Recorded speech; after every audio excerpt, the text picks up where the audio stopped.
Ada banyak cara yang bisa menyelamatkan nyawamu dalam situasi ekstrem, misalnya ketika kamu tersesat di hutan belantara. Tapi mitos yang beredar pun sama banyaknya.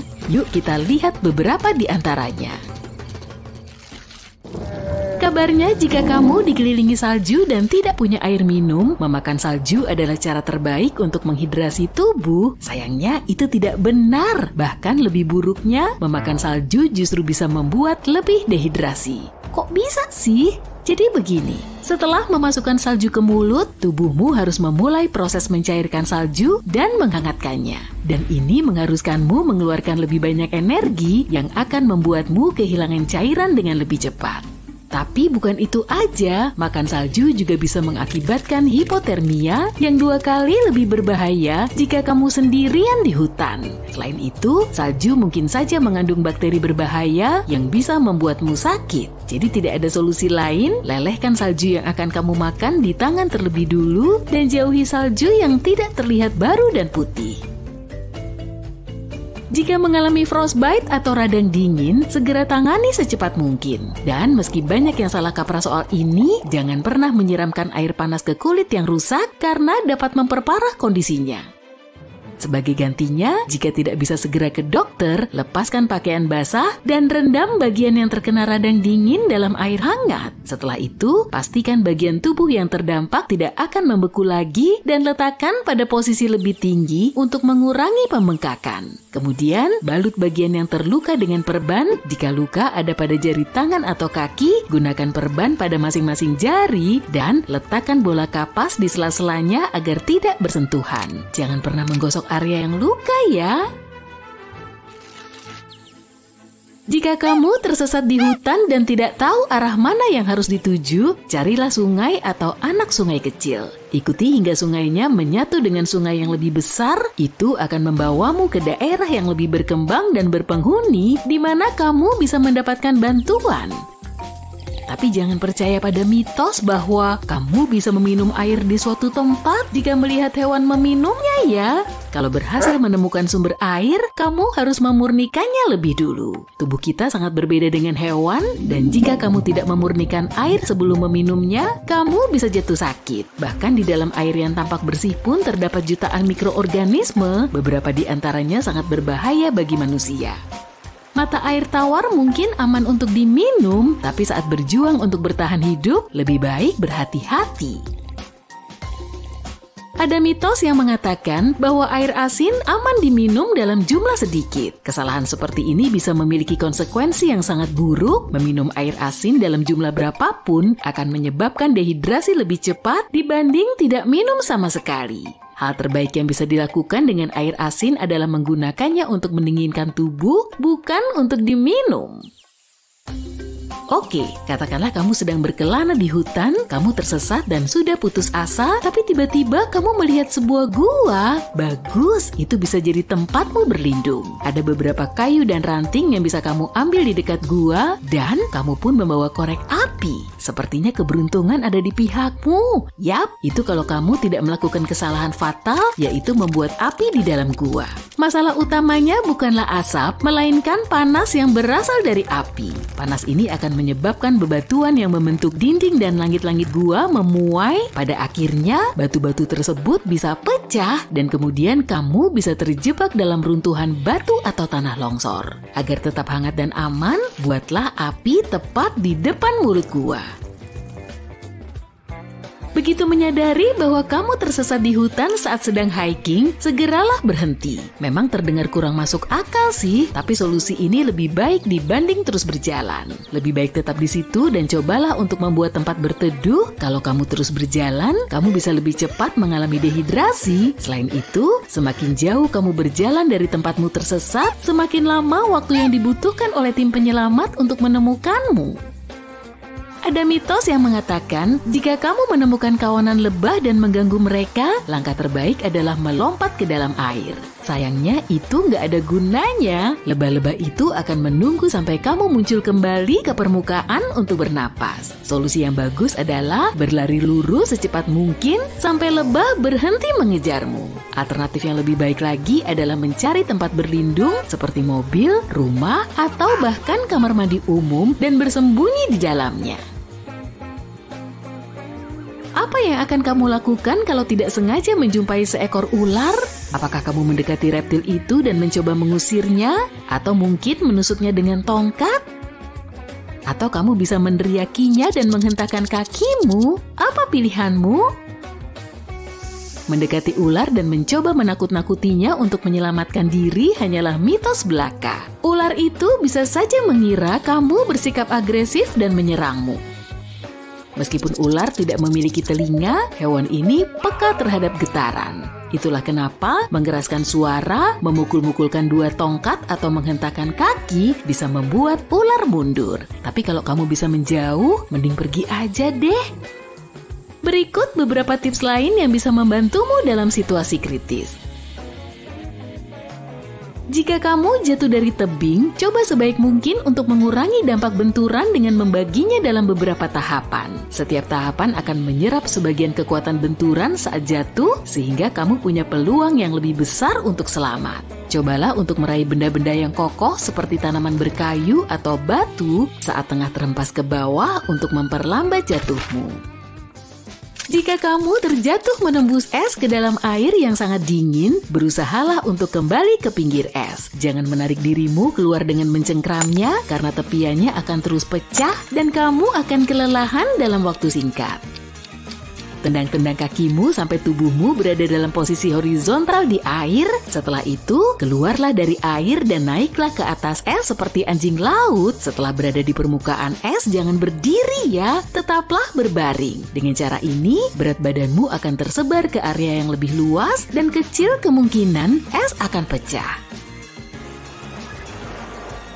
Jika kamu sedang berada di laut dan melihat pusaran air mendekat ke arahmu, jangan panik. Kalau kamu tahu ke arah mana pusaran air itu berputar, pindahlah ke sisinya dan gunakan arus pusaran air untuk melontarkanmu keluar dari bahaya. Melawan arus putaran itu kemungkinan besar bisa membuatmu tertarik ke dalamnya, tapi ada juga kemungkinan pusaran air akan lenyap atau menjadi lebih lemah saat mendekati dasar.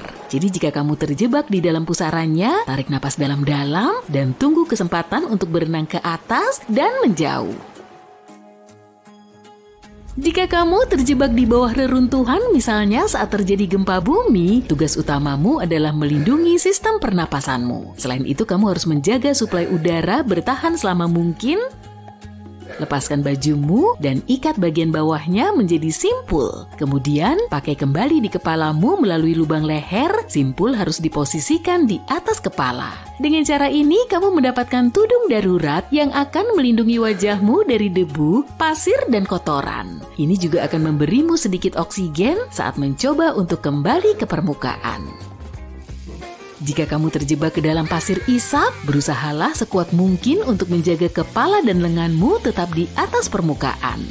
Mulailah menggoyangkan kakimu dengan hati-hati, pasir isap akan mengisi ruang yang ditinggalkan anggota tubuhmu. Begitu sanggup, segeralah berbaring telentang. Sebagian besar tubuhmu akan berada di permukaan, teruslah melakukan gerakan-gerakan kecil hingga kakimu bebas. Kamu juga bisa menggunakan gerakan renang gaya punggung dengan lenganmu. Ini akan membantumu menarik keluar kakimu.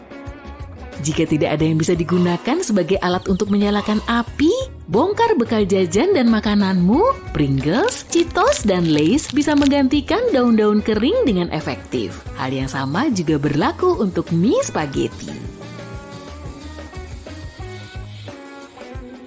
Kamu bisa mengubah korek api biasa jadi korek api tahan air. Lapisi korek dengan kuteks dan biarkan mengering. Setelahnya, korek akan cukup kering dan bisa memantik api, meskipun kamu menjatuhkannya ke air. Kalau tersesat di musim dingin dan memerlukan air untuk minum, jangan langsung memakan salju ya. Salju mengandung lebih banyak udara daripada air. Jadi, kamu tidak akan merasa terhidrasi. Tubuhmu malah menghabiskan banyak energi saat memakannya. Lebih parah lagi, suhu tubuhmu bisa turun dan bahkan jatuh sakit. Kalau kamu mendapati dirimu berhadapan dengan coyote atau serigala, jangan memunggunginya. Mundur perlahan sambil menghadap hewan itu. Tapi ini hanya berhasil jika hewan itu sendirian. Kalau kamu bertemu sekawanan, yang paling penting adalah jangan sampai kamu dikepung oleh mereka. Berjalanlah mundur ke arah pohon dan rapatkan punggungmu ke pohon itu. Lalu pilih saat yang tepat untuk memanjat pohonnya dengan secepat mungkin. Beberapa lapis pakaian akan menghangatkan tubuhmu lebih baik daripada satu mantel bulu atau jaket bulu angsa. Udara akan terperangkap di sela-sela lapisan pakaian mengisolasi panas dan membuat tubuhmu hangat. Kalau tersesat di hutan, selalu coba untuk tidak tidur di tanah. Kamu bisa berbaring di atas tumpukan dahan dan dedaunan sebagai alas tidur, atau pasang tempat tidur gantung di antara dua pohon. Pada malam hari, suhu turun dan tanah menjadi dingin. Meskipun kamu membuat api unggun, apinya bisa padam saat kamu tidur, dan tanahnya akan menyerap panas tubuhmu. Kamu berada di atas perahu di tengah-tengah laut. Tanpa makanan, tak ada jaring untuk menangkap ikan dan kelaparan. Padahal rencananya kamu hanya berlayar 3 jam. Hei, tahu nggak? Sebenarnya kamu bisa menangkap ikan memakai tali sepatu dan benda apa saja. Bisa ponsel, arloji, atau kunci. Bayangan perahu di laut bisa menarik ikan dan benda berkilau bisa menjadi umpan. Ikat kunci ke tali sepatu dan gunakan sebagai alat pancing. Kalaupun tidak ada ikan yang menggigit umpannya, aktivitas seperti ini merupakan cara bagus untuk menjaga pikiran tetap jernih di laut lepas. Meditasi pendek bisa menyelamatkanmu dari serangan panik. Kamu harus fokus pada pernapasanmu dan mencoba untuk memperlambatnya. Otakmu akan segera tenang dan menjauhkanmu dari rasa panik. Masker oksigen di pesawat berfungsi dalam prinsip yang sama. Saat kamu mengontrol pernapasanmu, perhatianmu akan beralih dari hal buruk apapun yang sedang terjadi. Kamu bisa membuat obor dari batang pohon. Taruh batang kecil secara vertikal, buat lubang dalam yang berbentuk bintang di bagian atasnya. Masukkan rumput kering, dedaunan, dan ranting ke dalamnya. Setelah itu, nyalakan api di batang pohon itu dan obornya mampu menyala hingga 3 jam. Hasilnya akan sama saja, tak peduli jenis dan ukuran kayunya. Kalau kamu berpapasan dengan beruang grizzly yang mengamuk, jangan coba-coba berlari kabur karena beruang itu bisa dengan mudah mengejarmu. Sebaliknya, langsung berbaring dan jangan bergerak. Beruang grizzly biasanya hanya menyerang saat melihat ada ancaman. Jadi hewan ini biasanya akan meninggalkanmu kalau kamu tidak membuatnya merasa terancam. Tapi ini hanya berlaku pada beruang grizzly loh. Kalau kamu tak bisa menghindari konfrontasi, mundur perlahan-lahan dan gunakan semprotan beruang. Kalau tidak punya, semprotan merica memiliki efek yang sama untuk membuat beruang kebingungan serta takut. Atau mungkin tidak. Jangan makan buah beri dan jamur di hutan kalau kamu tidak tahu pasti apa jenisnya. Bisa jadi beracun loh. Kalau tidak ada pilihan lain, makan saja bagian dalam kulit pohon maple, pohon betula, dan pinus untuk mengisi perutmu. Gunakan pisau untuk mengupas lapisan terluar kulit pohon sampai mendapat bagian lunak berwarna putih. Kamu bisa merebusnya agar lebih lunak atau memasaknya di atas api untuk membuat camilan renyah. Kalau sangat kelaparan, kamu bisa berburu semut. Memang kelihatannya sama sekali tidak mengundang selera, tapi hewan ini sangat bernutrisi. Kalau tidak punya arloji, kamu bisa gunakan jari-jarimu untuk mengetahui berapa waktu yang tersisa sampai matahari terbenam. Angkat tanganmu dengan bagian dalam telapak tangan menghadap ke arahmu. Jari-jarimu harus berada di antara matahari dan garis cakrawala. Lihat berapa banyak jari yang muat di antaranya. 1 jari setara dengan 15 menit. Jadi kamu bisa menghitung waktu yang tersisa sebelum matahari terbenam. Kalau tersesat dan harus membuat api untuk menarik perhatian, gunakan daun pinus, ranting cemara, biji pinus, dan benda karet yang tidak kamu perlukan. Apinya akan mengeluarkan asap hitam yang terlihat dari kejauhan. Kalau kamu tidak punya air di gurun tapi punya sedikit makanan, cobalah agar tidak makan selama yang kamu bisa. Semakin banyak kamu makan, kamu akan semakin haus. Tubuh perlu cairan untuk mencerna makanan, jadi cadangan air yang ada malah bisa habis. Manusia bisa bertahan hidup lebih lama tanpa makanan dibanding tanpa air. Jadi jangan takut kelaparan ya. Kamu menemukan kubangan air kotor yang besar di tengah hutan. Jika kamu sangat butuh minum, kamu bisa mengisi botol minummu dan menyaringnya menjadi air minum.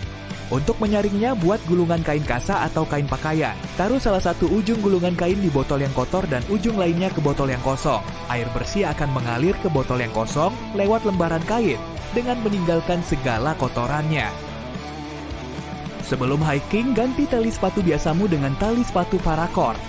Kalau kamu kekurangan tali, paracord ini bisa memberi tambahan panjang jika diperlukan. Kalau kamu tersesat di hutan belantara dan tak punya apapun untuk menghangatkan tubuh, ambil saja dedaunan kering dan rumput dari tanah, dan taruh di sela-sela 2 lapis pakaian. Ini akan membantu tubuhmu tetap hangat dalam waktu yang lama. Ketika tersesat di gurun, cobalah untuk mengurangi pergerakan di siang hari. Cari tempat berteduh atau buat saja dari bahan-bahan yang ada, lalu duduk di bawahnya sampai gelap.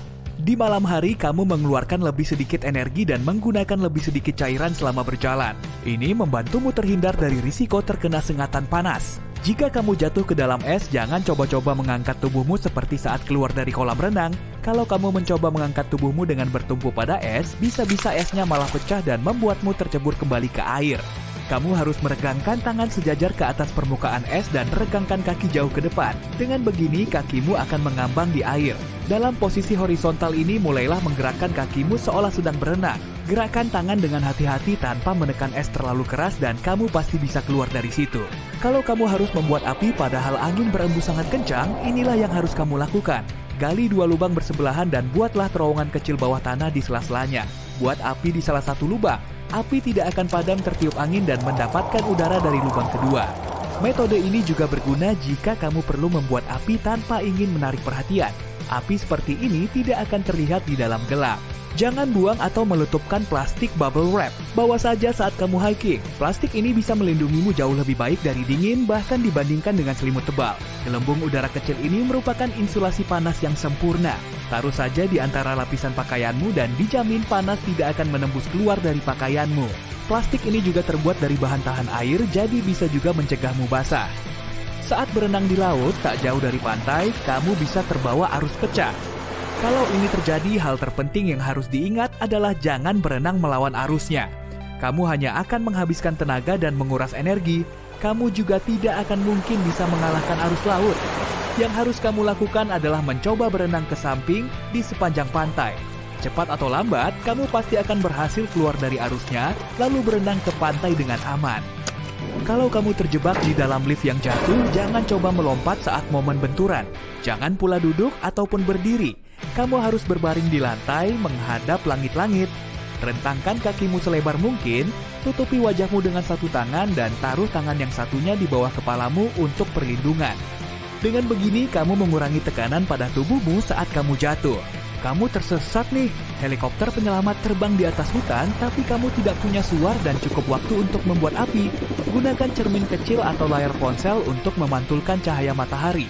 Arahkan pantulan cahayanya ke arah helikopter. Para penyelamat pasti akan melihat pantulan cahaya itu dan terbang mendekat untuk menyelamatkanmu.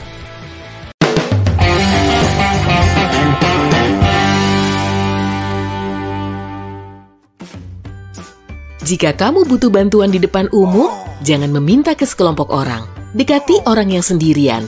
Karena hal yang disebut efek pengamat, sekelompok orang mungkin tidak membantumu. Teori psikologi sosial ini menyatakan bahwa orang cenderung tidak membantu saat ada orang lain di dekat mereka. Mereka menganggap orang lain dari kelompok itu akan membantumu. Jika kamu berkendara di kota atau area lain yang berblok-blok dan merasa diikuti, belok ke kanan atau kiri 4 kali.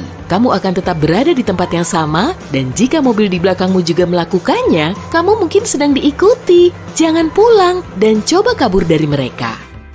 Jika kamu berada di luar ruangan saat badai mendekat dan rambutmu berdiri tegak, cepat cari tempat berlindung. Statis di rambut berarti muatan positif naik ke seluruh tubuh dan mencoba menggapai muatan negatif badai. Kamu kemungkinan besar akan tersambar petir. Jika tidak ada tempat berlindung, jongkoklah di tanah dengan kaki menapak, letakkan tangan di atas lutut, dan selipkan kepala di antara lututmu. Membuat dirimu sekecil mungkin akan meminimalkan kontak dengan tanah dan luka akibat petir. Selalu bawa cermin kecil saat bepergian di daerah terpencil. Ini akan berguna jika kamu tersesat. Jika kamu terdampar di gurun dan ada pesawat lewat, arahkan cermin ke pesawat itu untuk memantulkan cahaya. Jika tidak ada cermin, beri sinyal ke pesawat itu dengan melambaikan kedua tanganmu ke atas dan ke bawah. Jika kamu terdampar di suatu tempat saat mengendarai mobil, jangan tinggalkan mobilmu. Tim penyelamat akan lebih sulit mencarimu tanpa mobilmu. Tak seperti yang ditayangkan di TV, saat seseorang akan tenggelam, dia tidak akan melambaikan tangan atau teriak. Kepalanya akan miring ke belakang, terendam air. Dia akan berusaha agar mulutnya tetap berada di atas permukaan dengan bantuan tangan. Saat kamu melihat seseorang yang tampak mengapung atau terombang-ambing, mencoba mengeluarkan kepalanya dengan naik ke permukaan air, mereka butuh bantuan. Jika kamu tidak bisa berenang dan jatuh ke air yang dalam, jangan panik. Tahan napas dan biarkan dirimu naik ke permukaan. Jaga punggung dan kakimu tetap lurus. Coba lakukan tendangan kecil untuk membawa tubuh kembali ke permukaan. Jika kamu hendak menyelamatkan orang yang tak bisa berenang, jangan mendekatinya langsung. Dia mungkin akan membuatmu tenggelam karena panik. Dekati orang itu dari belakang, selipkan lenganmu di depan dadanya, dan pastikan tangannya tidak menghadapmu. Jika kamu dicengkram, dia bisa menarikmu ke bawah. Coba berenang di bawahnya, naik saat sudah agak jauh, dan coba bantu lagi. Jika kamu berhadapan dengan beruang grizzly, kamu mungkin sedang sial. Jangan lari dan menatapnya. Perlahan pergi jika ia jauh darimu. Tapi jika beruang itu awas, diamlah. Kamu tidak bisa mengalahkannya. Bicara dengan suara monoton yang jelas dan jangan teriak. Sebelum ini terjadi, mungkin sebaiknya mencari tahu apakah ada beruang grizzly di tempat tujuanmu dan bawalah semprotan merica atau pengusir beruang. Jika beruang berada dalam jarak 7,6 meter darimu, gunakan semprotan. Jika ia menyerang, meringkuklah, membentuk bola, dan berbaring di tanah. Tetap diam, jangan bergerak atau panik sampai ia pergi. Jika beruang kutub mengejar, tapi ia jauh, jatuhkan pakaian-pakaianmu, topi, syal, atau kemeja, lalu kabur. Beruang kutub memiliki rentang perhatian yang pendek, mereka mungkin berhenti untuk mengendus pakaianmu. Ini akan memberimu waktu untuk menuju ke tempat yang aman. Jika kamu berhadapan dengan dua beruang ini, tolong jangan ajak aku liburan bersamamu. Selanjutnya, jika ada yang tersedak, tapi dia batuk, jangan membantunya. Batuk berarti udara bisa masuk dan keluar, dan saluran napasnya terhalang sebagian. Dengan membantu, kamu bisa menyebabkan aliran balik udara yang bisa mengeluarkan benda tersangkut atau membuat saluran napasnya terhalang penuh. Biarkan mereka batuk, kamu baru bisa bantu saat mereka tidak bisa bernapas atau batuk. Saat kamu terjebak dalam arus pecah yang kuat, jangan melawannya. Kamu akan kelelahan dan itu membahayakan. Berenanglah searah dengan pantai dengan cepat, tapi tetap tenang dan nyaman. Meski menjauh, kamu akhirnya akan terhindar dari arus dan bisa kembali ke pantai. Jempol adalah bagian terlemah dari genggaman seseorang. Jika seseorang menarik pergelangan tanganmu, jangan putar lenganmu. Coba dorong tangannya, mulai dengan jempolnya.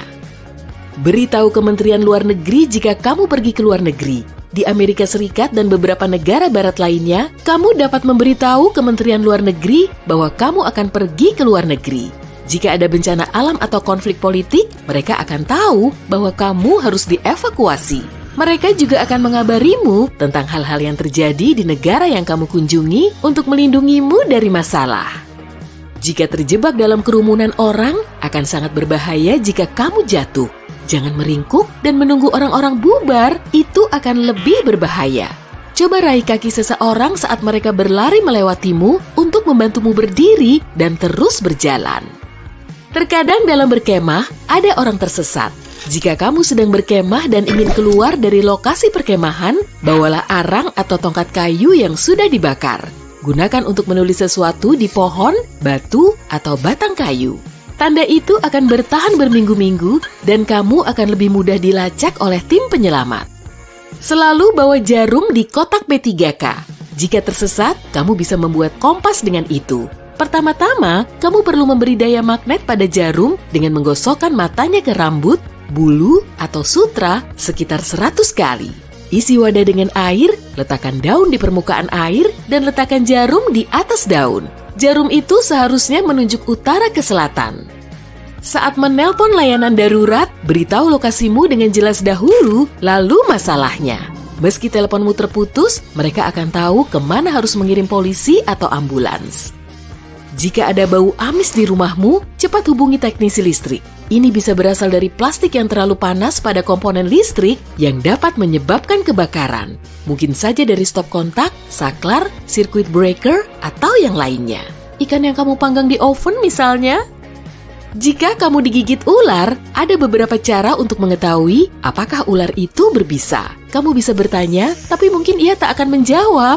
Ular berbisa biasanya memiliki banyak warna dan pupil seperti kucing. Perhatikan area gigitannya. Jika ada 2 luka tusuk yang dalam, kemungkinan besar kamu diserang ular berbisa. Jika bekas gigitan menyerupai gigi-gigi tajam dan kecil berbentuk huruf U, kemungkinan ia tidak berbisa. Berbisa atau tidak, hubungi layanan darurat dan foto ular itu jika bisa. Akan lebih berbahaya jika kamu menggunakan mulut untuk mengeluarkan bisanya. Kamu akan lebih mungkin keracunan daripada membuang racun itu dari tubuhmu. Jika bepergian dan menghadapi suhu beku, kamu berisiko mengalami radang dingin. Pada awalnya, sebagian tubuh akan menjadi keras dan pucat. Lalu, kamu akan merasakan sakit, nyeri, dan mati rasa. Untuk menghindari radang dingin, oleskan petroleum jelly pada hidung, telinga, dan ujung jari tangan, serta kaki. Kamu sudah membawanya, kan? Aku jadi ingat, jika menggigil saat kedinginan, kamu aman. Tubuhmu mencoba menghangatkanmu dengan mengencangkan otot. Tapi, begitu kamu berhenti menggigil, serta jika kamu menjadi lelah dan ingin tidur, cepat cari tempat hangat. Kamu berisiko mengalami hipotermia. Kamu butuh kompres hangat di dada, leher, atau perut bagian bawah. Jangan pernah menaruh kompres hangat ke tangan atau kaki. Perubahan suhu yang tiba-tiba bisa memaksa darah dingin mengalir ke jantung, paru-paru, atau otak, menyebabkan suhu inti tubuhmu turun. Jika kamu tersesat dan perlu minum air dari sumber air yang tidak mengalir, rebus untuk memurnikannya. Air yang tidak direbus mengandung bakteri atau minyak dan bahan kimia lain yang bisa membahayakanmu. Suhu dan waktu yang dibutuhkan untuk merebus air tergantung pada ketinggian. Untuk amannya, coba rebus air selama 3 menit. Saat mulai mendidih, minyak goreng akan berasap lalu terbakar. Jika itu terjadi, matikan kompor dan jangan angkat panci, tapi tutup dengan penutup logam. Api tidak akan bertahan tanpa sumber oksigen. Gunakan soda kue untuk memadamkan api minyak kecil. Kamu akan butuh banyak soda kue untuk memadamkannya. Gunakan tips ini hanya saat apinya kecil. Jangan pernah pakai air, minyak akan memercik dan api akan menyebar. Sudah paham semuanya? Bagus!